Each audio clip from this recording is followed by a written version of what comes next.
7:45 at night. Parking garage. Level 3. 3 men blocked my path to my silver Honda. The VP stepped forward first, his nephew Derek beside him, and Troy, the security guard, behind them. Marcus Cunningham smiled without warmth. You had your chance to play ball, Sue. Now we do this the hard way. Derek held a manila folder containing revised performance reviews, all fabricated lies about my work.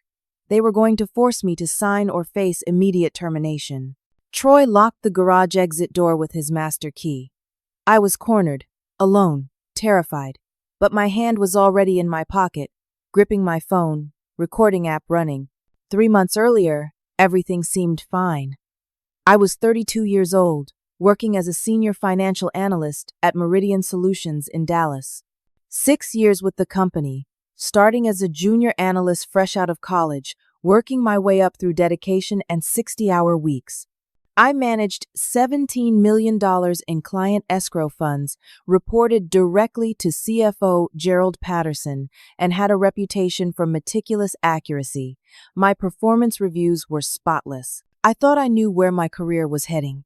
That Tuesday morning in July, CEO Richard Blackwell called me into his corner office.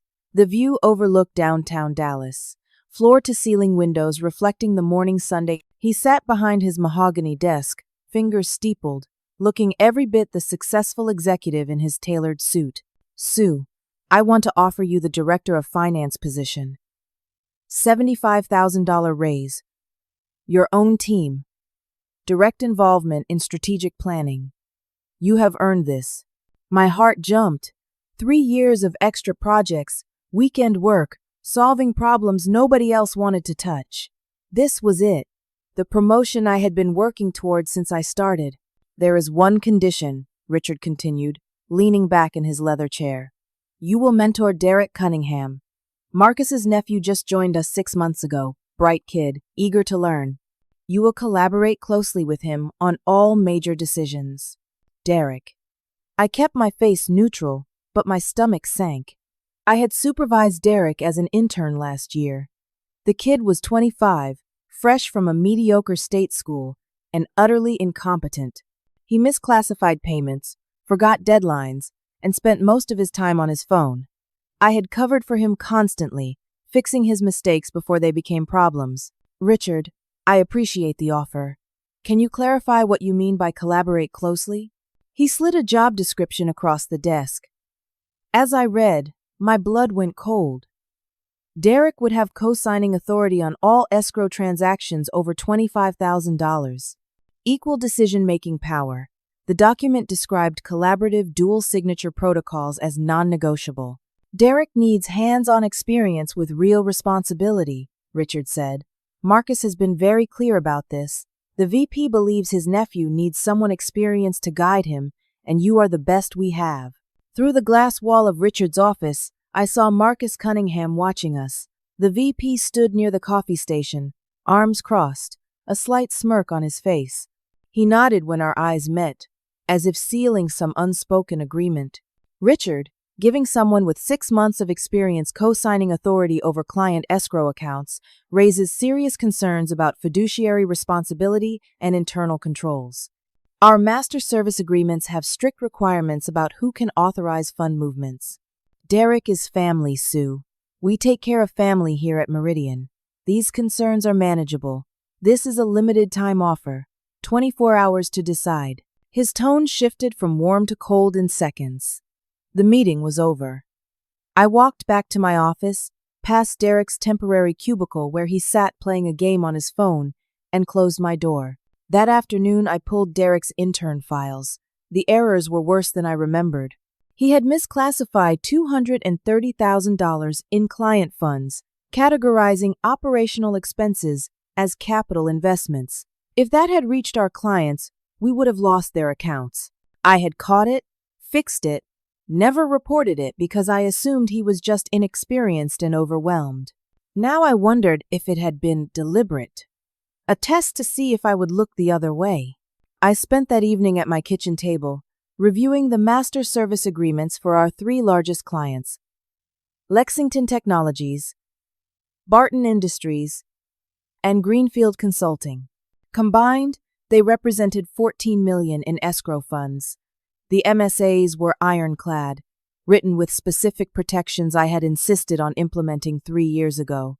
Any improper use of escrow funds meant immediate contract termination. I could not risk my professional reputation. I could not risk the client's money. And I absolutely could not give Derek Cunningham authority over millions of dollars he was not qualified to manage. The next morning, I walked into Richard's office at 8:15. I appreciate the offer, but I have to decline. I cannot in good conscience share fiduciary authority with someone who lacks the necessary experience and training.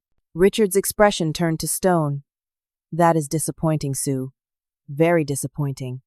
Are you sure you want to make this decision? I am sure. By 10:30 that morning, Derek had an office 3 doors down from mine. The nameplate read Associate Director of Finance. He had not interviewed, had not earned it, had not demonstrated any competence.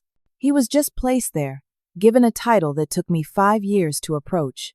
At 4 in the afternoon, I received an email from Human Resources. My upcoming annual bonus was under review due to performance concerns.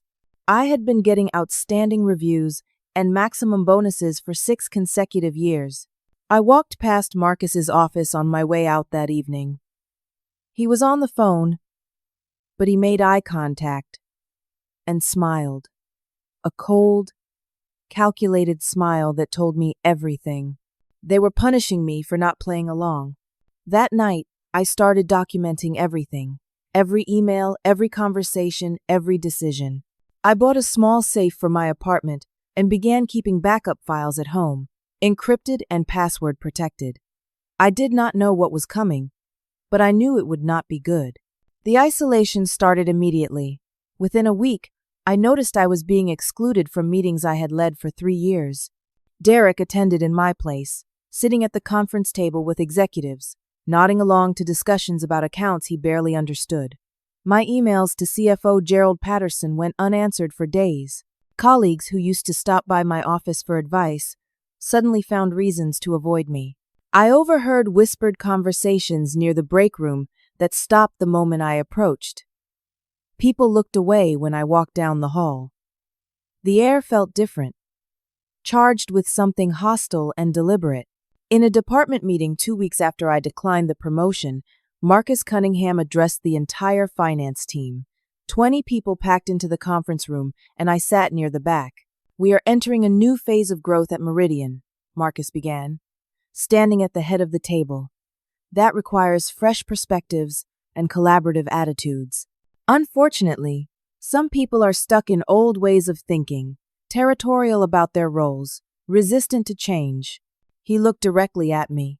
"We need team players who understand that success is collective, not individual. People who put the company first, not their own egos." I felt heat rise in my face. This was a public attack, thinly veiled, designed to paint me as the problem. Derek sat beside Marcus, playing the role of the eager young talent being held back by a difficult older colleague. I tried to respond. "Marcus, I think there might be some misunderstanding about my concerns regarding internal controls and fiduciary responsibility." "We are not litigating this, Sue," Marcus cut me off. "We are moving forward. If you cannot move forward with us, perhaps you need to evaluate whether this is the right place for you." The room went silent. Several people stared at their notepads. 2 of Marcus's allies smirked. I said nothing else, just took notes and left when the meeting ended. The professional sabotage began in earnest after that. I discovered Derek had been given read access to all my files and email. Reports I was working on were revised by Derek before submission.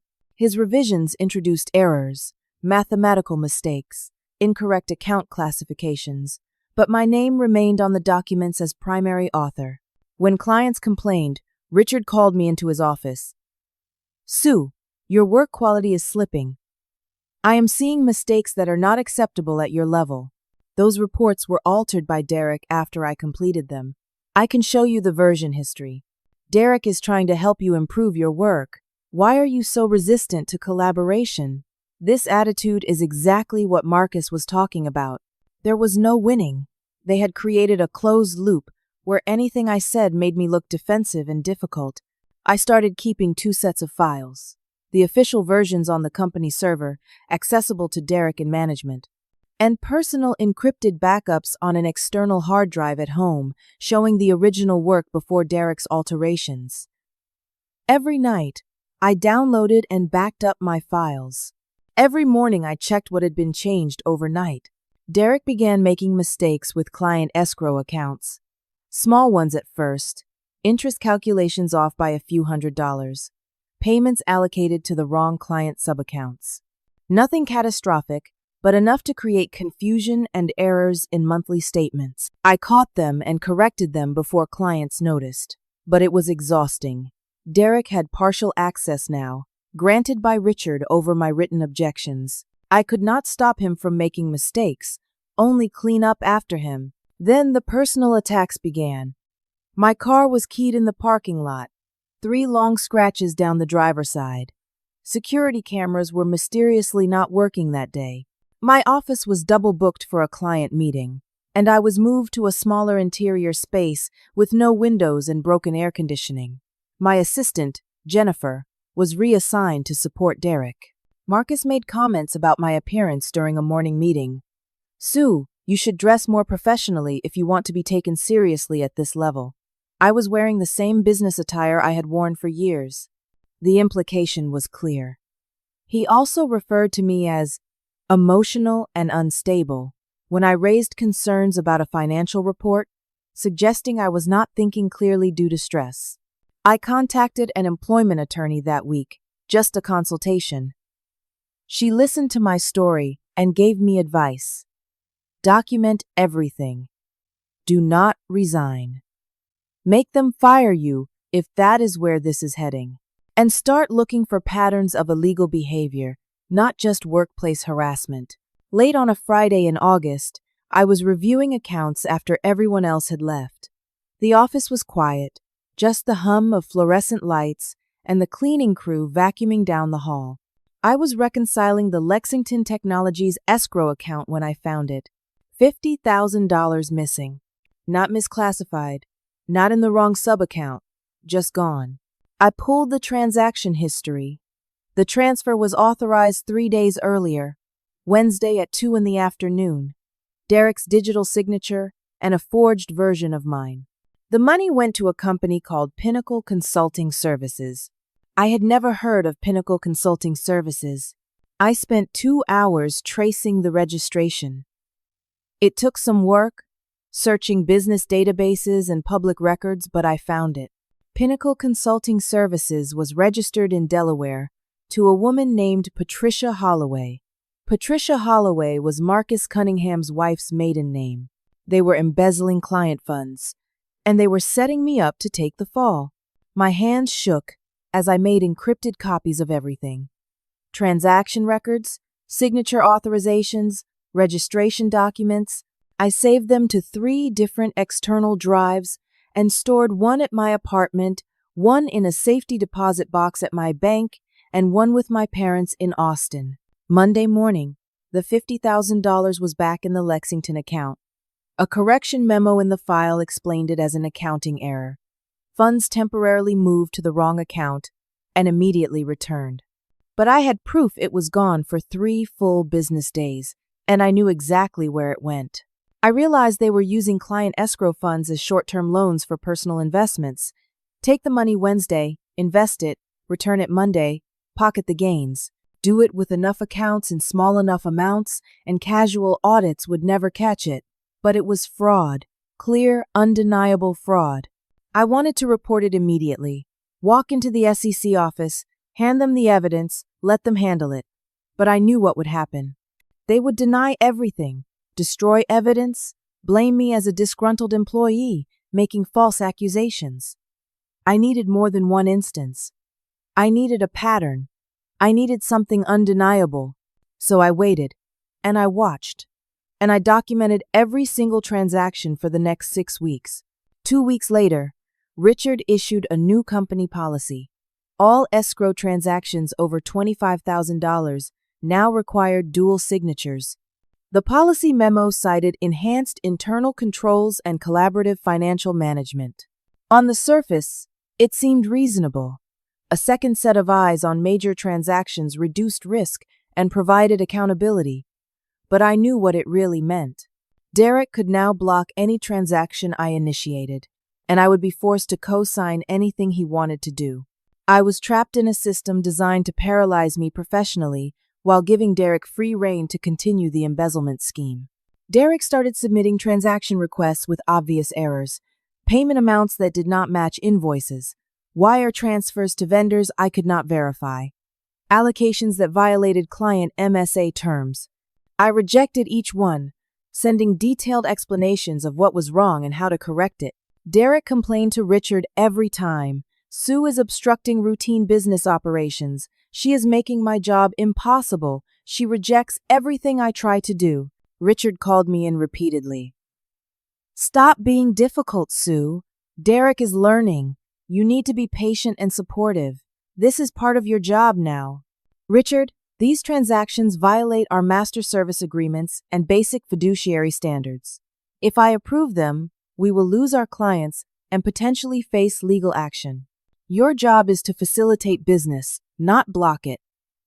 Find ways to say yes, not reasons to say no." There was no reasoning with him. The fix was in. Marcus began scheduling mandatory meetings at 7 in the morning and 7 at night. He knew I lived alone, knew I had no flexibility for those hours. When I arrived late to an early meeting because of traffic, he made a note in my file about punctuality issues. When I tried to leave an evening meeting at 7:30 because I had been at work since 6 that morning, he commented on my lack of commitment to the team. Derek started dating Jennifer, my former assistant.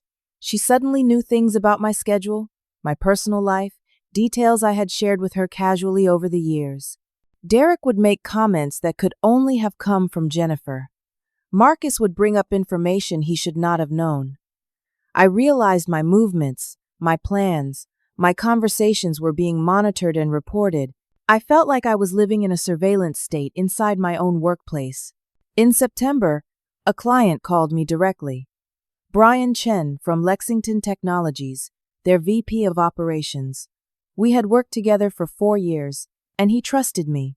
"Sue, I am seeing some irregularities in our monthly escrow statements. Nothing major, but the numbers do not quite line up with what I am expecting. Can you walk me through what is happening?" I wanted to tell him everything. I wanted to warn him his money was being stolen, but I knew anything I said would be spun as me sabotaging the company. I carefully documented his concerns, forwarded them to Richard, and replied to Brian that I was escalating his questions to senior management. Richard's response came an hour later. "Handle it, Sue. That is your job. Do not bother me with routine client questions." But I could not handle it. Derek still had co-authority, and he refused to cooperate.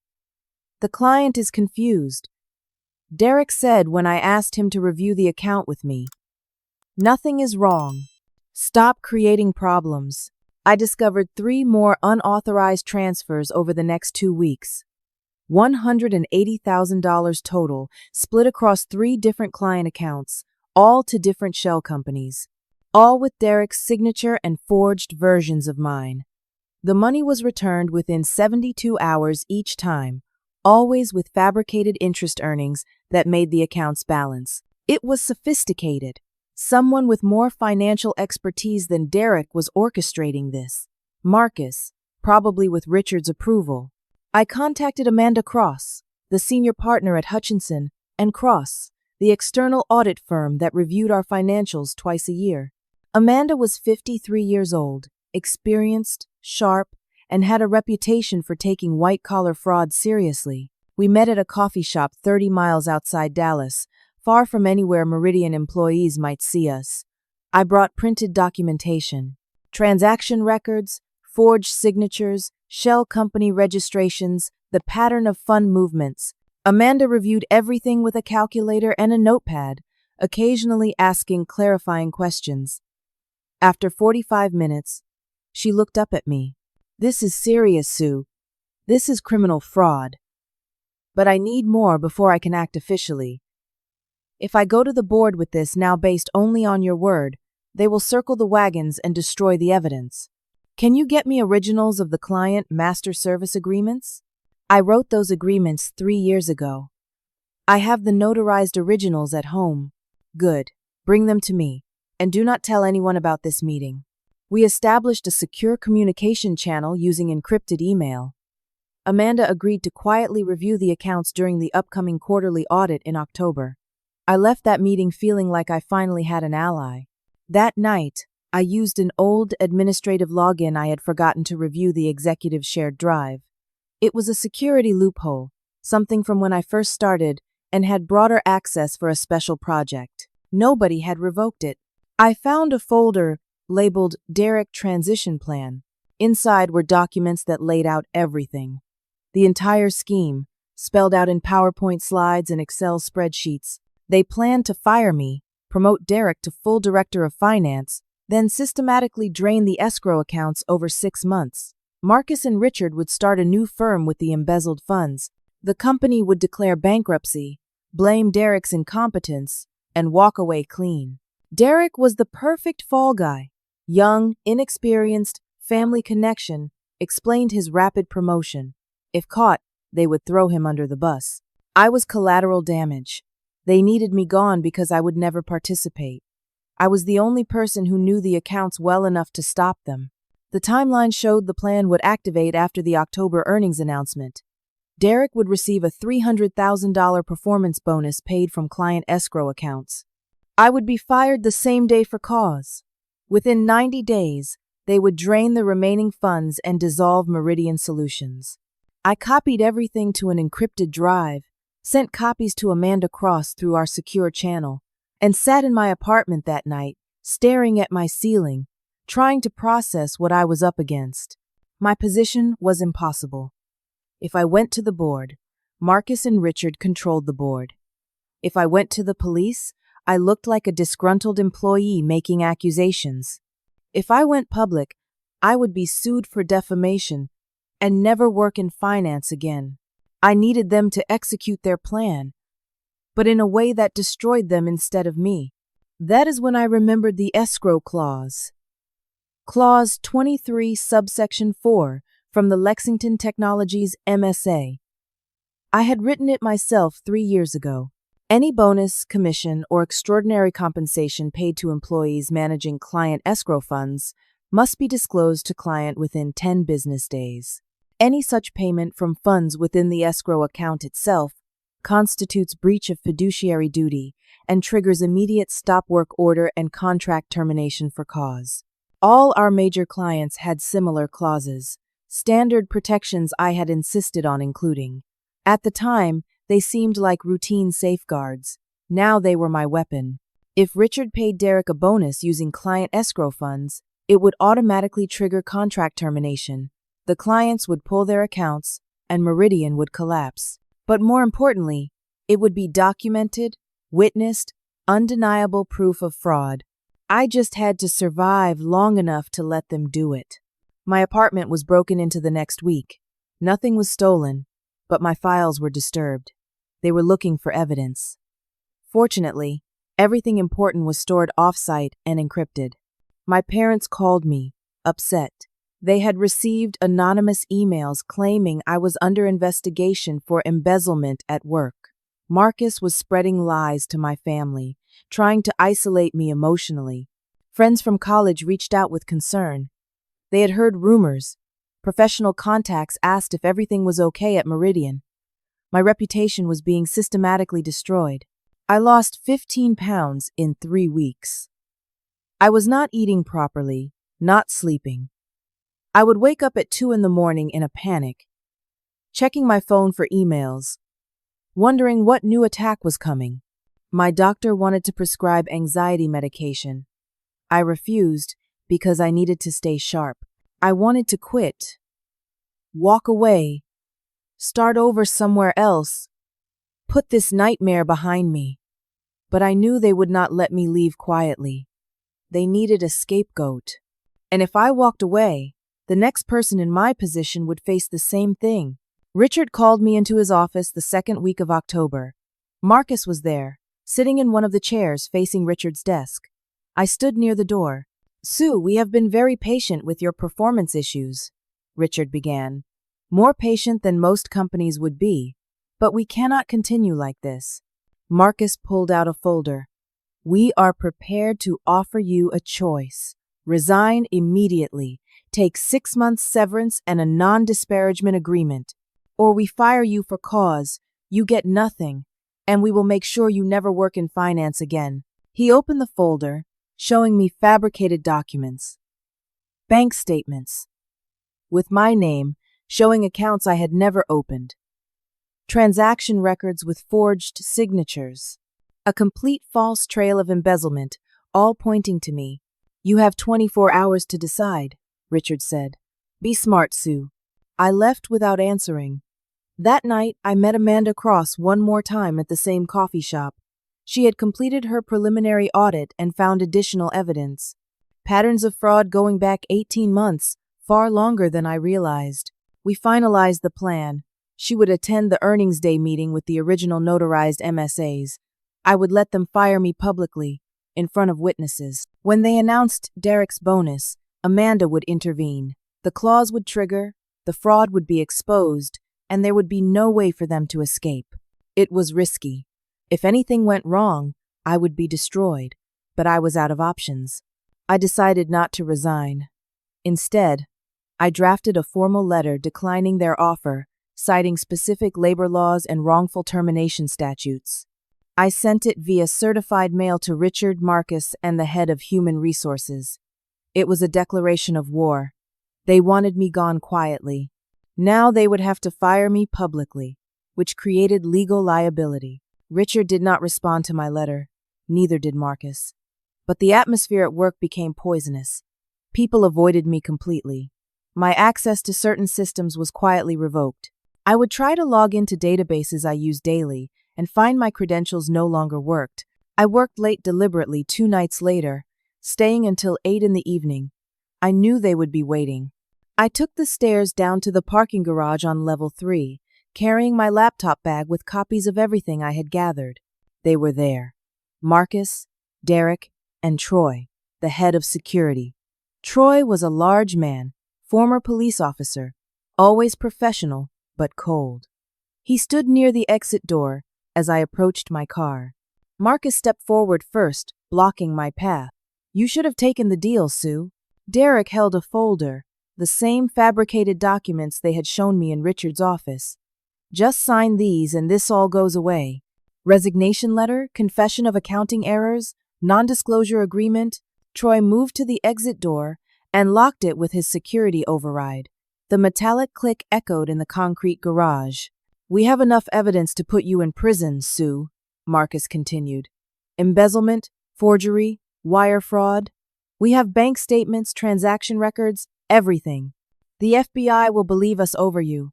He showed me additional fabricated documents, accounts in my name at banks I had never used. Transaction records showing money flowing from client escrows to those accounts.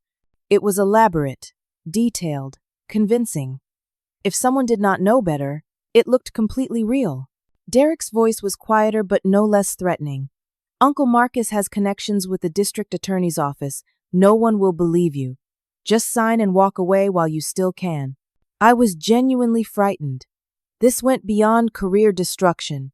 They were prepared to send me to prison on false charges. My hands were shaking, my heart pounding, but my phone was recording in my coat pocket. Had been since I entered the garage. I forced myself to speak calmly. So you are admitting you fabricated these documents? Marcus's face flushed with anger. We are giving you a way out. Take it or we bury you. Derek added, You cannot win this, Sue. Nobody will believe you. I appeared to concede, reaching for the documents to read them. As Marcus handed them to me, I deliberately dropped them, papers scattered across the concrete floor. In the confusion, I grabbed my keys and ran toward the emergency exit on the opposite side. Troy moved to block me, but I was faster. I hit the emergency exit door at full speed, the alarm blaring as I burst into the stairwell. The door slammed shut behind me and locked automatically from the outside. I ran down 4 flights of stairs, Emerging in the main lobby, the night security guards were there, two men I knew from working late over the years.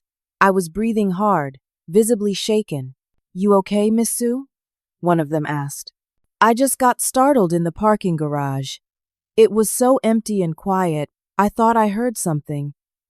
"I am fine now, thank you." I did not file a formal complaint. Not yet. That would tip them off that I was preparing legal action. I drove home, taking a different route, checking my mirrors constantly, and parked 2 blocks from my apartment. The next morning, I met with Amanda Cross and a labor attorney she had connected me with. Patricia Morgan, 60 years old, specialized in wrongful termination and corporate fraud cases. We sat in Patricia's office downtown, and I played the parking garage recording. "This is assault, intimidation, and conspiracy to commit fraud," Patricia said after listening. "Combined with the financial evidence Amanda has gathered, you have a strong case. But we need to let them execute their plan." "What do you mean?" I asked. "If we act now, they will claim this is all a misunderstanding, destroy evidence, hire better lawyers than we can afford. But if they fire you in the earnings meeting, pay Derek with escrow funds, all in front of witnesses, then we have them. Public, documented, undeniable." "How do we know they will do it that way?" Amanda answered. "Because Richard already approved the bonus payment. I saw the authorization in the preliminary audit files. It is scheduled for the morning of the earnings announcement, October 24th, at 7:02 in the morning. They are so confident Sue will be gone by then, they are not even hiding it anymore. The next 2 weeks were the longest of my life. I went to work every day expecting to be fired on the spot. Instead, there was eerie silence from Richard and Marcus. They avoided me. Derek would not make eye contact. They were planning something, waiting for the right moment. I received the calendar invitation for the quarterly earnings meeting. October 24th, 7 in the morning. All executives and department heads required to attend. External auditors would be present. This was it, the day they would execute their plan. I spent those 2 weeks preparing. I gave Amanda every piece of evidence I had gathered. Transaction records, forged signatures, shell company registrations, the Derek transition plan documents, everything. She coordinated with the external audit team to have everything ready. I also quietly contacted Brian Chen at Lexington Technologies. I did not accuse anyone or explain the full situation. I just asked careful questions about their escrow account procedures and whether they had received required disclosures about employee compensation related to their funds. I planted seeds of concern, making him pay closer attention to the upcoming statements. 3 days before the earnings meeting, my car was vandalized again. This time, someone spray-painted words across the hood. "Quit or else." I filed a police report, documenting everything, creating an official record of harassment and threats. That night, I received text messages from an unknown number, photos of my apartment building, photos of my parents' house in Austin. The message was clear: physical threats if I did not back down. I called Patricia Morgan. She advised me to get a restraining order, but that would alert Richard and Marcus that I was preparing legal action. We decided the risk was acceptable. I was this close to the finish line. I installed security cameras at my apartment. I stayed with my college roommate, Hannah, for those final 3 nights. I warned my parents to be cautious, though I did not explain everything because I did not want to worry them more than necessary. I did not sleep those last 72 hours. I sat in Hannah's guest room, staring at the ceiling, going over the plan again and again. What if something went wrong? What if they changed their minds about the bonus? What if Amanda could not intervene in time? But I had come too far. I had endured too much. If I backed down now, they would destroy me anyway. October 24th arrived. I dressed carefully in a navy business suit, pulled my hair back, and drove to the office at 6:30 in the morning. The parking garage felt different in daylight, less threatening. I rode the elevator to the 10th floor conference room, where 20 chairs were arranged around a long table. I was the first to arrive besides the catering staff setting up coffee and pastries. I took a seat near the back, away from the head of the table where Richard would sit. I folded my hands on the table and waited. By 6:55, the room was full. Board members sat near the front, 5 men and 2 women who governed Meridian Solutions. Department heads filled the middle rows. Amanda Cross and her audit partner, Stephen Walsh, sat near the front with leather portfolios and folders of documents. Richard Blackwell entered at exactly 7, followed by Marcus Cunningham. Derek came in last, looking nervous, but excited, taking a seat at the executives' table near his uncle. "Good morning, everyone," Richard began, standing at the head of the table. "Thank you for coming early. We have a lot to cover today regarding our third quarter results." He launched into a presentation about revenue, client retention, operational efficiency. The numbers were actually good. Meridian had grown by 12% year over year. Client satisfaction scores were high. On paper, everything looked successful. I sat quietly, watching, waiting. My heart was pounding, but I kept my expression neutral. After 15 minutes of financial review, Richard shifted topics. "Now, I want to take a moment to recognize exceptional talent within our organization. Growth like ours does not happen by accident. It happens because of people who go above and beyond." Here it comes, I thought. Derek Cunningham joined our finance team 6 months ago and has already made a significant impact. His innovative thinking about escrow management and operational efficiency has created real value for our clients and our company. Innovative thinking. I nearly laughed. Derek could barely balance a checkbook. Therefore, the executive team and I are pleased to announce a special recognition bonus for Derek. $300,000. Effective immediately. Polite applause filled the room. People clapped because that was what you did when someone was recognized, even if half of them had no idea who Derek was or what he had done. Derek stood, shaking hands with Richard and Marcus, grinning widely. He looked like someone who had just won the lottery. Amanda Cross made a subtle note in her folder. I saw her glance at Stephen Walsh, who nodded slightly. A board member named Gordon Hayes raised his hand. "Richard, that is a substantial bonus. Where is it allocated from in the budget?" Richard smiled smoothly. "From operational efficiency savings that Derek helped identify in our escrow management processes. The funds come from improved returns on client escrow accounts." Code words. He was saying the bonus came from client escrow funds. Another board member, Patricia Yu, frowned slightly. "Can you be more specific? Which escrow accounts?" "The Lexington Technologies account primarily," Richard answered. "Derek has been instrumental in optimizing their fund management." I kept my face completely neutral, but inside I felt a surge of vindication. He just admitted it. In front of 20 witnesses, the bonus was paid from client escrow funds. Richard then pivoted without missing a beat. "Now, regarding structural changes, we have decided to eliminate the senior financial analyst position."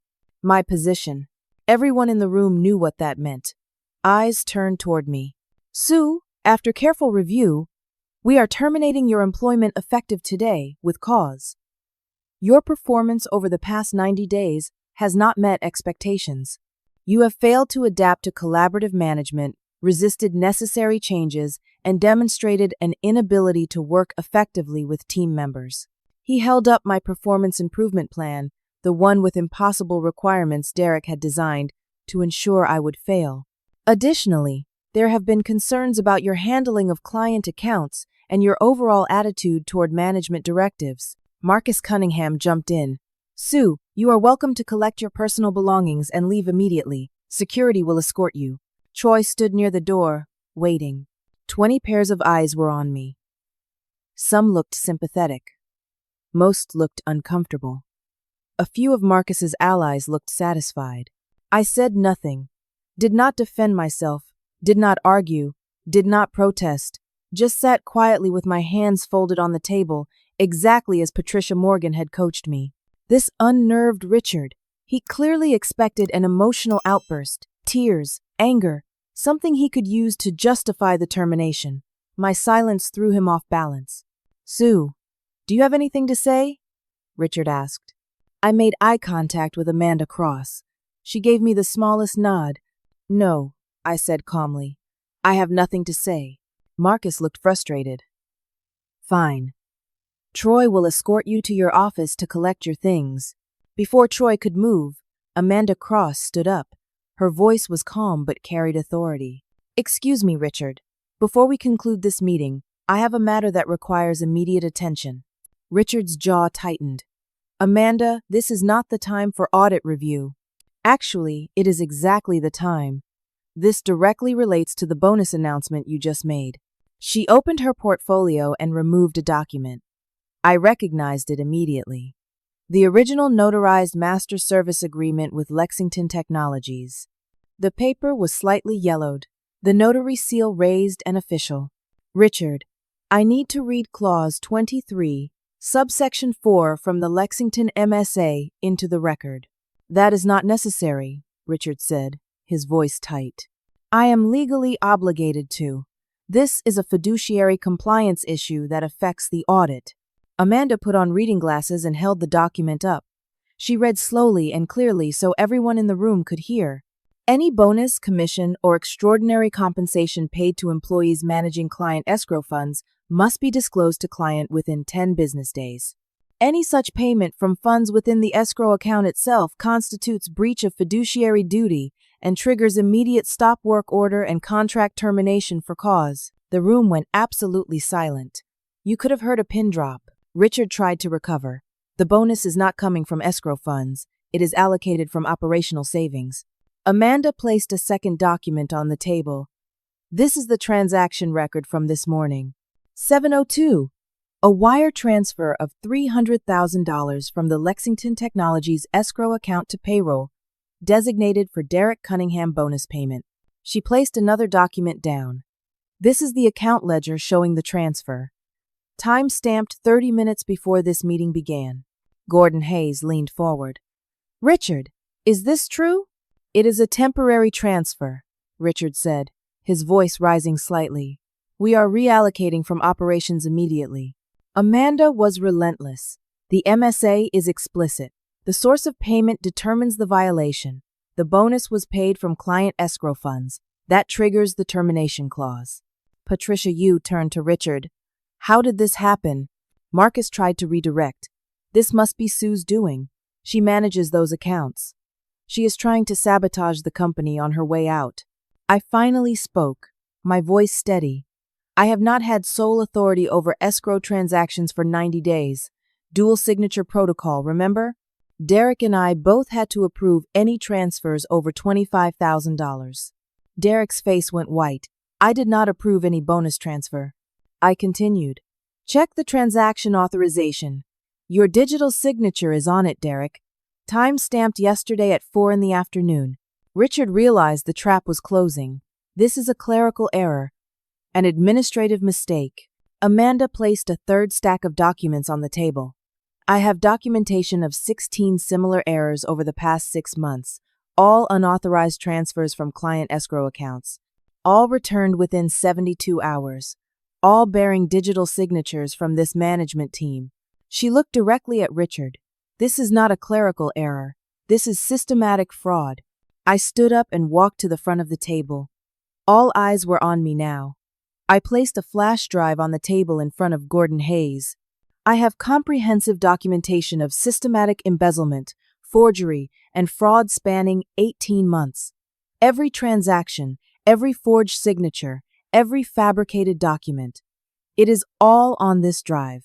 Richard stood up. This is slander. Sue is a disgruntled employee, making false accusations. Then explain the shell companies receiving the transfers, I said. Pinnacle Consulting Services, registered to Patricia Holloway, Marcus Cunningham's wife's maiden name. Westfield Holdings, registered to a P.O. box, linked to your brother-in-law, Richard. Summit Advisory Group, registered to your college roommate. I had done my homework. I had traced every shell company, every connection, every relationship. or explain the Derek transition plan I found on the executive shared drive. The PowerPoint presentation detailing how you plan to drain the escrow accounts, declare bankruptcy, and start a new firm with the embezzled funds. Marcus lunged forward, but Gordon Hayes held up his hand. Sit down, Marcus. I continued. Or explain the parking garage incident 4 weeks ago where I was physically threatened and pressured to sign false documents. I have video and audio recording of the entire encounter. Marcus, Derek, and Troy, all on tape, threatening me with false criminal charges if I did not resign.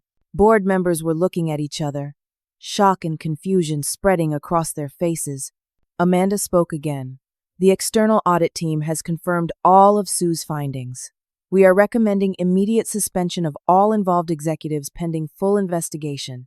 We are also recommending notification of the Securities and Exchange Commission and the Federal Bureau of Investigation.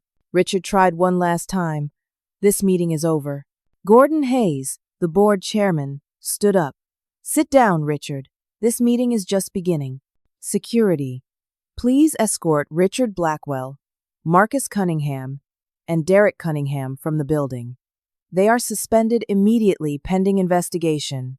Troy looked uncertain. He had been Marcus's loyal soldier, but even he knew this was over.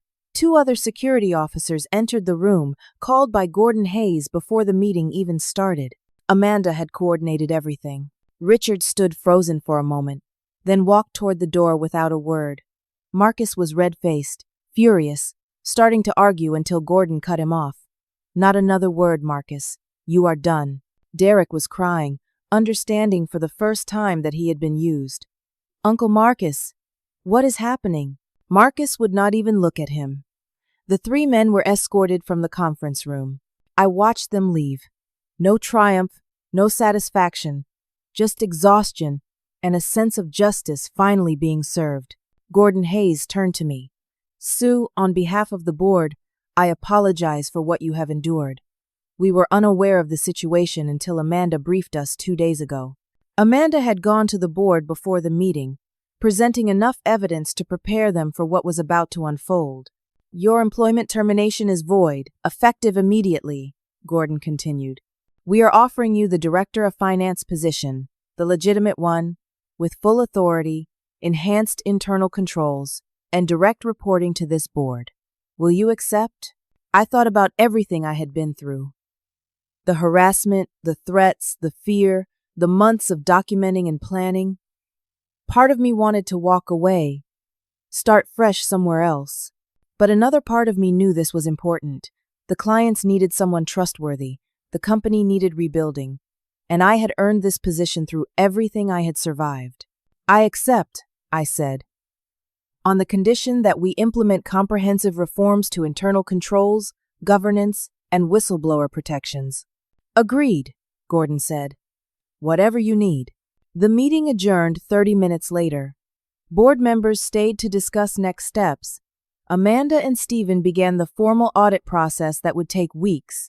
I walked back to my office, past Derek's empty office with the nameplate already removed, and sat down at my desk. My phone buzzed. A text from Hannah. How did it go? I replied. I won. The next 72 hours were chaos. Federal investigators arrived at Meridian Solutions on Friday afternoon with search warrants. They seized computers, files, and financial records.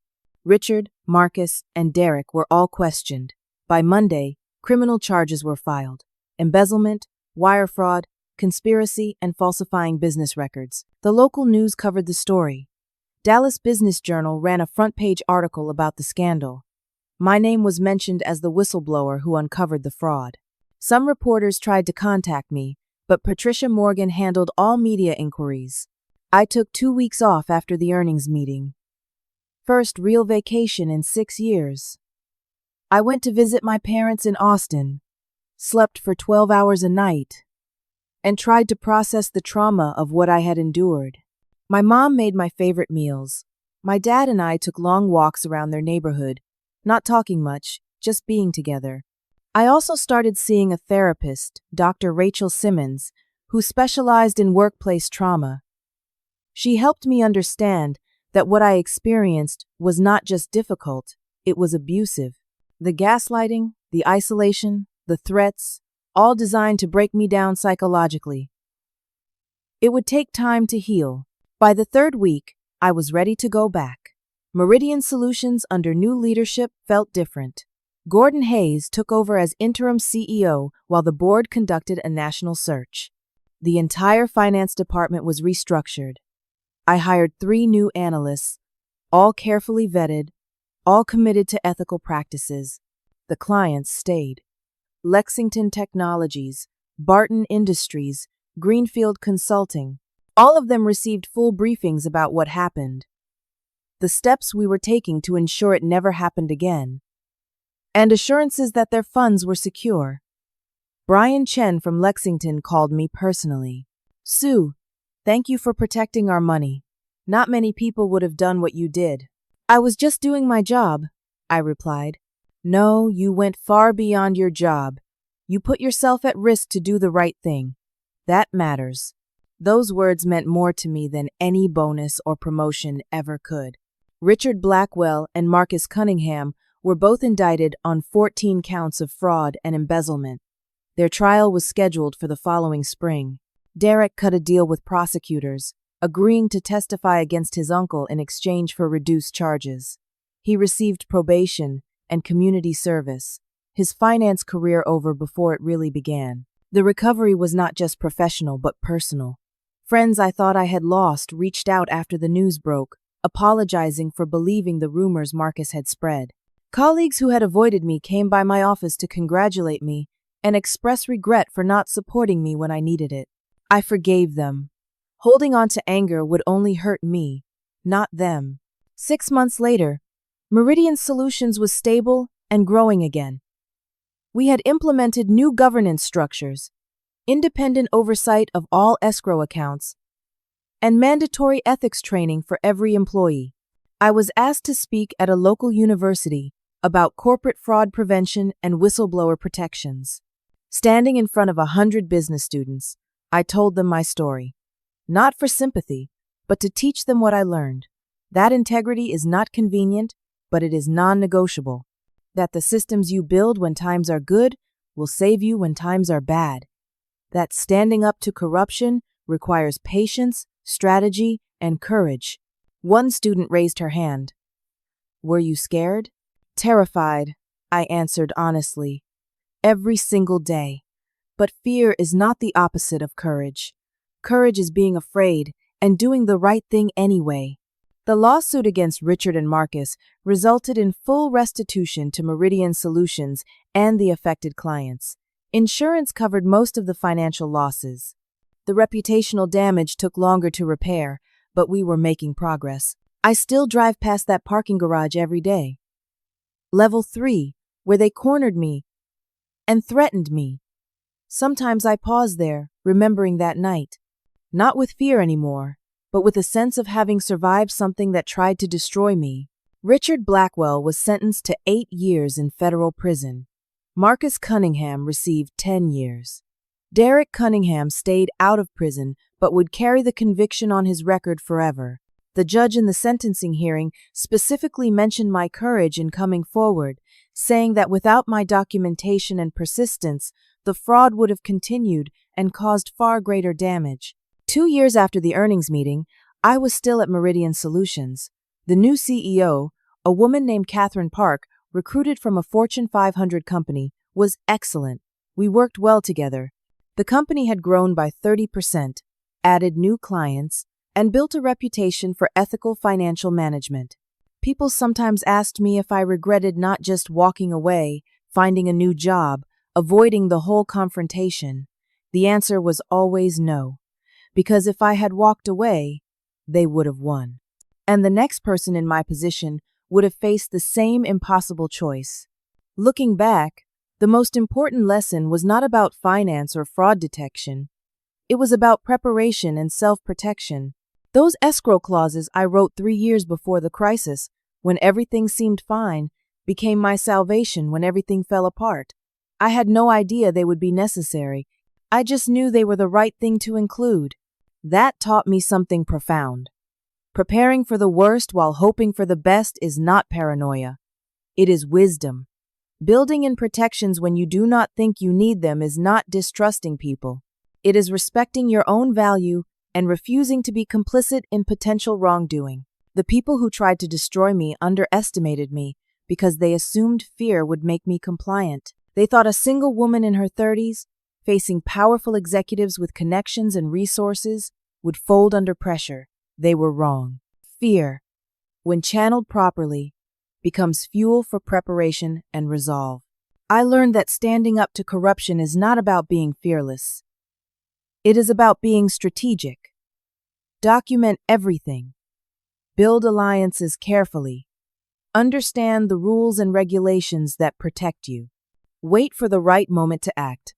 And most importantly, trust that the truth, when presented with undeniable evidence, will prevail. 3 years after the earnings meeting, I am still at Meridian Solutions, now as Chief Financial Officer. Catherine Park was promoted to Executive Chair, and the board asked me to step into the CFO role. I accepted. The finance department I built is strong, ethical, and competent. We have become a model for other firms looking to strengthen their internal controls. Derek Cunningham occasionally appears in news articles about white-collar crime prevention, his case used as a teaching example of how young professionals can be manipulated into participating in fraud. I hope he learned something from the experience, though I have no contact with him. Richard Blackwell and Marcus Cunningham are serving their sentences at federal facilities in different states. I do not think about them often. They are not worth my energy or attention. The parking garage was remodeled last year. Better lighting, security cameras everywhere, emergency call boxes on every level. But I still remember that night on level 3 every time I walk through it. Not with fear, but with the knowledge that I survived and prevailed. The best revenge, I discovered, was not emotional or petty. It was simply being absolutely, meticulously right. It was building a career on integrity, helping clients trust us again, and creating a workplace where people do not have to choose between their ethics and their employment. I want to leave you with a question. Have you ever faced a situation where doing the right thing required risking everything you worked for? How did you handle it? And what would you do differently knowing what you know now? Share your thoughts in the comments below. Your story might inspire someone else facing a difficult choice. If this story resonated with you, please consider liking this video and subscribing to the channel. Sharing this with someone who might need to hear it could make a real difference in their life. Sometimes people facing impossible situations just need to know that someone else survived and came out stronger. Thank you for listening to my story. I hope it reminds you that integrity matters, that preparation saves lives and careers, and that standing up for what is right, even when it is terrifying, is always worth it. Take care of yourselves, protect your work, document everything important, and never let anyone make you complicit in wrongdoing. You are stronger than you think, and the truth, backed by evidence and courage, will always find a way to prevail.